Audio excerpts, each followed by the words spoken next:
Amerika Serikat dan Inggris tercatat telah melakukan serangan 36 sasaran Houthi di Yaman pada Sabtu 3 Februari 2024. Muncul kecaman keras dari Hamas atas serangan itu. Dilaporkan pada Minggu 4 Februari, Hamas mengutuk gelombang serangan Amerika Serikat dan Inggris di Yaman.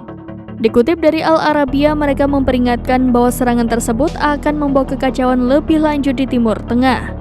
Lebih lanjut, pemboman yang dilakukan milisi Houthi menargetkan serangan terang-terangan terhadap kedaulatan negara Arab. Diketahui Amerika Serikat dan Inggris melancarkan serangan terhadap 36 sasaran Houthi. Serangan tersebut menghantam fasilitas penyimpanan senjata, sistem rudal, peluncur, dan kemampuan lain yang digunakan Houthi untuk menyerang kapal-kapal di Laut Merah. Menteri Pertahanan Amerika Serikat Lloyd Austin memberikan respon atas operasi gabungan itu.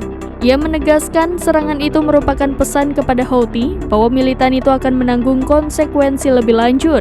Sementara juru bicara militer Houthi Yahya Saree mengatakan serangan Amerika Serikat tidak akan terjadi tanpa tanggapan dan konsekuensi.